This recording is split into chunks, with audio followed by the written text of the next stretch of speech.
ఓషో గారు రాసిన Krishna the man and his philosophy అనే ఇంగ్లీష్ పుస్తకానికి తెలుగు అనువాదం ఇందిర గోపాలప్ప.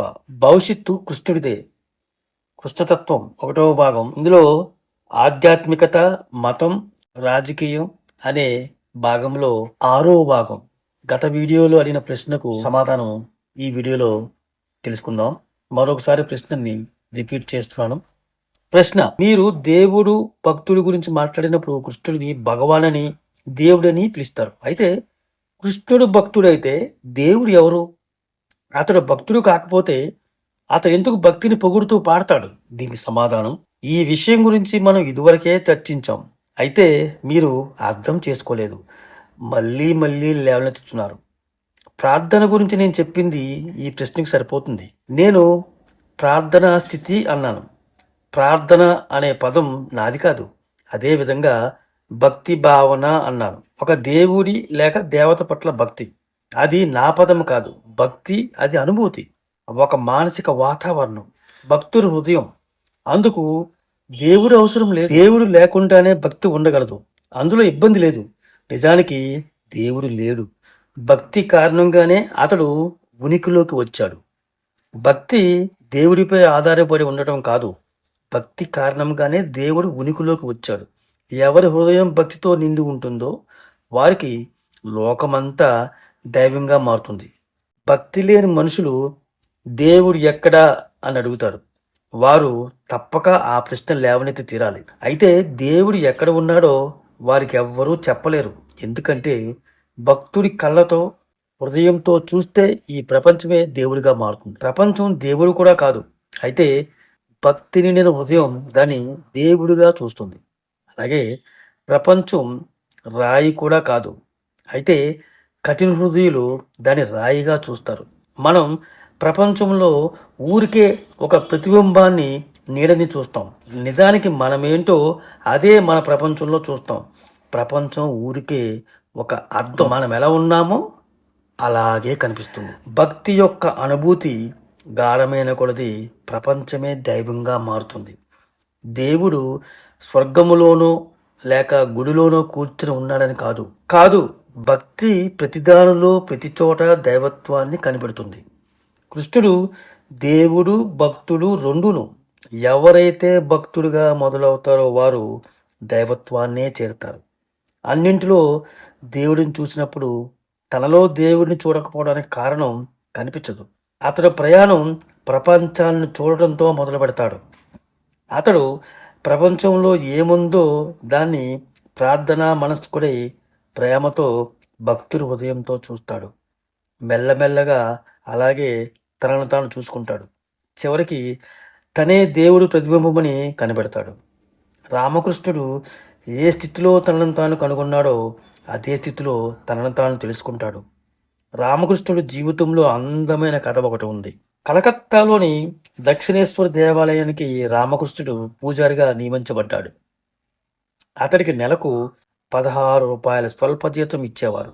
అతడు ప్రతిరోజు పూజ చేయాలి, దుర్గ విగ్రహాన్ని పూజించాలి. అయితే అతడిని నియమించిన కొద్ది రోజులకే దేవాలయ యాజమాన్యంతో ఇబ్బంది ఎదురైంది. కొత్త పూజారి పూజా విధానం అంతా తప్పు అని వారికి తెలిసింది. అతడు నైవేద్యాన్ని ముందు తాను రుచి చూసి తర్వాత దేవుడికి సమర్పించేవాడు. పూలను కూడా దేవుడికి అలంకరించే ముందు వాసన చూస్తున్నాడు. ఇలా నైవేద్యాలను మలినం చేయటం చాలా తప్పు. అందుకే వారు రామకృష్ణుని పిలిచి విచారణ చేశారు. అతడు పవిత్రమైన పూజా విధానాలను, భక్తిని పాటించటం లేదు ఎందుకు అని అడిగారు. రామకృష్ణుడు పూజకు, భక్తికి కొన్ని నిబంధనలు ఉన్నాయని నేను ఎక్కడా వినలేదు అన్నాడు. అందుకు అధికారులు, దేవికి నైవేద్యం పెట్టవలసిన ప్రసాదాన్ని ముందు నీవు రుచి చూస్తున్నావని విన్నాం, అది అపచారము కాదా అన్నారు. అందుకు రామకృష్ణుడు, మా అమ్మ నాకు భోజనం పెట్టే ముందు వంట సరిగా కుదిరిందా లేదా, రుచిగా ఉందా లేదా అని తెలుసుకునేందుకు రుచి చూసేది. రుచిగా ఉందో లేదో తెలుసుకోకుండా దేవికి నైవేద్యాన్ని నేను ఎలా సమర్పించగలను? నైవేద్యం దేవికి తగినదిగా ఉండాలి కదా. ఇలా కాకుండా నేను మరోలా పూజ చేయలేను. అయితే నన్ను పూజారిగా ఉంచాలా వద్దా అనేది మీ ఇష్టం అన్నాడు రామకృష్ణ. రామకృష్ణుడు లాంటి భక్తుడు బయటి దేవుడితో సంతృప్తి చెందలేడు. అతడు తనలోని దేవుడిని త్వరలోనే కనుగొంటాడు. కాబట్టి భక్తుడిగా ప్రారంభమైన ప్రయాణం దేవుడిగా ముగుస్తుంది. దైవం ఎక్కడో బయట లేదు. లోకమంతా తిరిగిన తర్వాత చివరికి మన వైపుకు తిరుగుతాం. మనం మన ఇంటికి వస్తాం. అక్కడే దేవుడు ఉన్నట్టు తెలుసుకుంటాం. దేవుడిప్పుడు మనలోనే ఉన్నాడు. కృష్ణుడు దేవుడు, భక్తుడు రెండూ కూడా. అలాగే మీరు కూడా. ప్రతి ఒక్కరూ దేవుడి భక్తుడి కలయిక. అయితే నీవు దేవుడిగా మొదలుపెట్టలేవు. ప్రారంభం భక్తుడిగానే ఉండాలి. నేను దేవుడిని అని అంటే చిక్కుల్లో పడతావు. నిజానికి చాలామంది తాము దేవుడు అని చెప్పడంతో మొదలుపెట్టి అలాంటి చిక్కుల్లోనే పడ్డారు. వారిలో భక్తుడికి ఉండవలసిన అనుకో లోపిస్తుంది. నేను దేవుడు అని ప్రకటించిన వారు అహంకారులవుతారు. వారు వెంటనే గురువులుగా మారి ఇతరులను శిష్యులుగా చేసి ఉపదేశం ఇవ్వడం మొదలు పెడతారు. వారి దేవుడికి శిష్యులు కావాలి కదా, కానీ వారు ఇతరుల్లో దేవుడిని చూడటంలో విఫలమవుతారు. వారు వారిలో దేవుడిని కనుగొంటారు. ఇతరుల్లో భక్తులను మాత్రమే చూస్తారు. లోకమంతా అలాంటి గురువులతో నిండి ఉంది. నీవు భక్తుడిగా మొదలు పెట్టాలి. నీవు మొదటి నుంచి మొదలు పెట్టాలి. కృష్ణుడిని దేవుడిగా అంగీకరించకపోవచ్చు. ఎందుకంటే ఈ మనిషి దేవుడి పట్ల ఎంత భక్తిగా ఉన్నాడో తన గుర్రం పట్ల కూడా అంతే భక్తితో ఉన్నాడు. ప్రతి సాయంత్రం తన రథానికి కట్టిన గుర్రాలు యుద్ధభూమిలో రోజంతా కష్టపడి అలసిపోయినప్పుడు వాటిని కృష్ణుడు స్వయంగా నదికి తీసుకెళ్లి బాగా స్నానం చేయించి మర్దన చేసేవాడు. ఆ వ్యక్తికి దేవుడికి ఉండవలసిన గుణాలన్నీ ఉన్నాయి. ఎందుకంటే అతడు ఒక భక్తుడు. తన దేవతా విగ్రహాలకి ఎంత అపురూపంగా స్నానం చేయిస్తాడో అంతే భక్తితో తన గుర్రాలకు స్నానం చేయిస్తాడు. అతడిని దేవుడిగా అంగీకరించడంలో ప్రమాదం లేదు. అతడు తాను దేవుడినన్న తలబిరుస్తూ ఉంటే అర్జునుడి రథానికి సారథిగా ఉండేందుకు అంగీకరించి ఉండేవాడు కాదు. దానికి బదులు అర్జునుడినే తన సారథిగా ఉండమని అడిగేవాడు. ఎందుకంటే అతడు దేవుడు, అర్జునుడు భక్తుడు మాత్రమే. తాను దేవుడినని చెప్పుకునే వారిని మీరు మీ ఆసనం కింద కూర్చోమని అడగండి. అతడు తలబిరుస్తానని మీరు చూస్తారు. ప్రయాణం భక్తుడిగా మొదలవ్వాలి. అది దానంతటదే దేవుడిగా ముగుస్తుంది. మరొక ప్రశ్న. కృష్ణుడి పట్ల ఉండే అత్యున్నతమైన భక్తికి పరీక్ష ఏంటి? సమాధానం: నేను చెప్పినట్టు భక్తికి క్రమశిక్షణ లేదు, ప్రేమకు పరీక్ష లేదు. ప్రేమ తనకు తానుగా చాలు, దాన్ని పరీక్షించుకోవాలనుకోవడం ఎందుకు? ప్రేమ లేనప్పుడు మాత్రమే నీవు దాన్ని పరీక్షించాలనుకుంటావు. ప్రేమను పట్టించుకోవాలి, దాన్ని పరీక్షించకూడదు. పరీక్షించవలసిన అవసరం ఏముంది? ప్రేమ లేనప్పుడు మాత్రమే నీవు పరీక్షించాలనుకుంటావు. అందుకే ప్రేమను గుర్తించండి, ప్రేమతో ఉండండి. ఎప్పుడైతే ప్రేమ ఉంటుందో అప్పుడది నిజమైన ప్రేమే. అబద్ధం ప్రేమ అనేది ఉండదు. ఆ మాట తప్పు. ప్రేమ ఉంటుంది, లేకపోతే ఉండదు తప్ప దాన్ని పరీక్షించడం అనే ప్రశ్నే లేదు. బంగారానికి పరీక్ష ఉంది. ఎందుకంటే కల్తీ బంగారం ఉంటుంది, కల్తీ ప్రేమ ఉండదు. అది ఉంది, లేకపోతే లేదు. ప్రేమ ఉంటే చెప్పు కరిస్తే తెలుస్తున్నట్టుగా నీకు తెలుస్తుంది. చెప్పు కరిచినప్పుడు నొప్పిగా ఉంటుంది. చెప్పు కరవడానికి నొప్పే రుజువు, దానికి మరో పరీక్ష లేదు. నొప్పికి పరీక్ష ఉందా? నొప్పి దానికి అదే పరీక్ష. అది నొప్పి వేసినప్పుడు మీకు తెలుస్తుంది, నొప్పి లేనిది తెలుస్తుంది. అలాగే ప్రేమ ఉన్నప్పుడు లేనప్పుడు మీకు తెలుస్తుంది. మీరే గమనించండి. ప్రేమ ఉందా లేదా అని తెలుసుకునేందుకు ఏ ఇబ్బంది ఉండదు.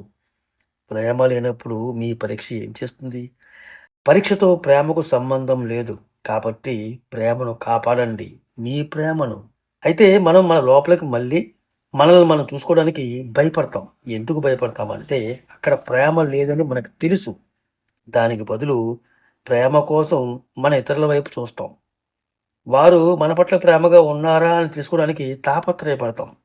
మనం ఇతరుల పట్ల ప్రేమగా ఉన్నామా అని చూసుకునేవారు అరుదు. పగలు రాత్రి భార్యాభర్తల ప్రేమ కోసం కొట్లాడుతూ ఉంటారు. భార్య తాను ప్రేమించినంతగా భర్తను ప్రేమించడం లేదని ఫిర్యాదు చేస్తుంది. భర్త కూడా తన భార్య తనలా ప్రేమించడం లేదని ఫిర్యాదు చేస్తాడు. కొడుకు తన తండ్రి తన ప్రేమించడం లేదని కోపంతో ఉంటాడు. తండ్రి అదే విధంగా కొనుకుతాడు.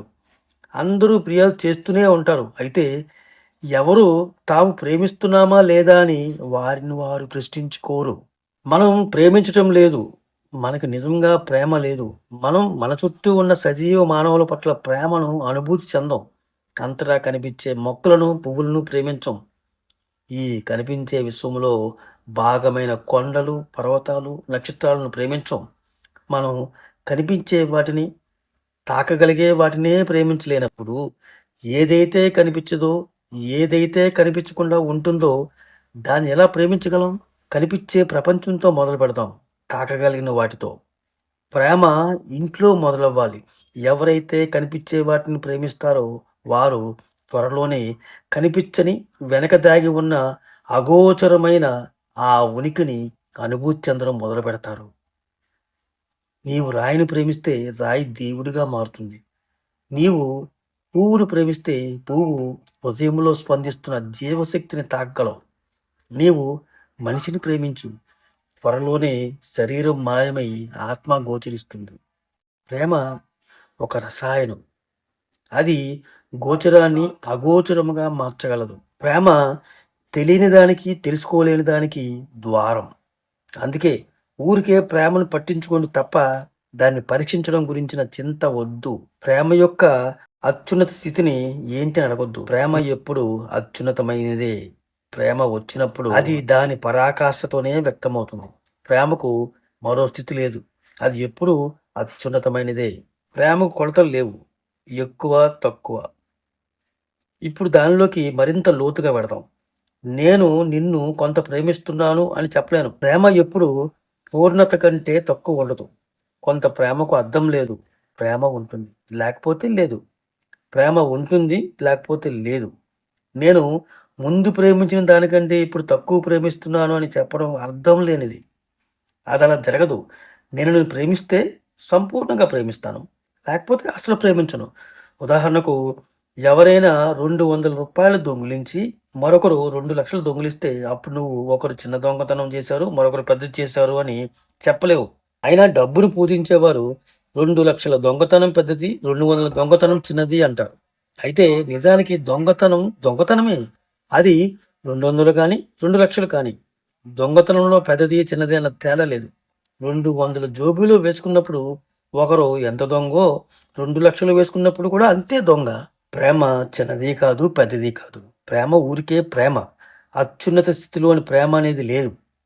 ప్రేమే అత్యున్నత స్థితి. ప్రేమ ఎప్పుడు దాని పతాక స్థాయిలోనే ఉంటుంది. చిన్న పతాక స్థాయి, పెద్ద పతాక స్థాయి అంటూ ఉండదు. నీరు 100 డిగ్రీల్లో ఆవిరవుతుంది. నీవు 95 లేక 90 డిగ్రీల్లో తక్కువ ఆవిరవుతుంది అని చెప్పలేవు. నీరు 100 డిగ్రీల్లోనే ఆవిరవుతుంది, అంతకు ముందు కాదు. అందుకే నీరు ఆవిరయ్యేందుకు 100వ డిగ్రీ మొదటి స్థాయి, చివరి స్థాయి కూడా. అదేవిధంగా ప్రేమ. ప్రేమే మొదటిది, చివరిది కూడా. ప్రేమ పతాక స్థితి, శిఖరాగ్రం. దాని మొదలు తుది ఒకటే. ప్రేమ నిచ్చెనలో మొదటి మెట్టు, చివరి మెట్టు రెండు ఒకటే. ప్రేమ ప్రయాణం మొదటి అడుగులోనే మొదలవుతుంది, అంతమూ అవుతుంది. ఒక్క అడుగు చాలు. మనకు ప్రేమ తెలియకపోవటం వల్ల విచిత్రమైన ప్రశ్నలు అడుగుతాం. ప్రేమను గురించి సరైన ప్రశ్న వేసే వ్యక్తిని నేను ఇంకా కలవవలసి ఉంది. నాకు ఒక కథ గుర్తు వస్తుంది. మల్టీ మిలియనర్ అయినటువంటి మోర్గాను మరొక మల్టీ మిలియనర్తో మాట్లాడుతున్నాడు. వారిద్దరూ వ్యాపారంలో పోటీదారులు. డబ్బు సంపాదించడానికి ఎన్నో మార్గాలు ఉన్నాయి. అయితే నిజాయితీగా సంపాదించడానికి ఒక్క మార్గం మాత్రమే ఉంది అని అన్నాడు మోర్గాన్. అతని ప్రత్యర్థి కొంత ఆశ్చర్యంతో ఏమిటా మార్గం అన్నాడు.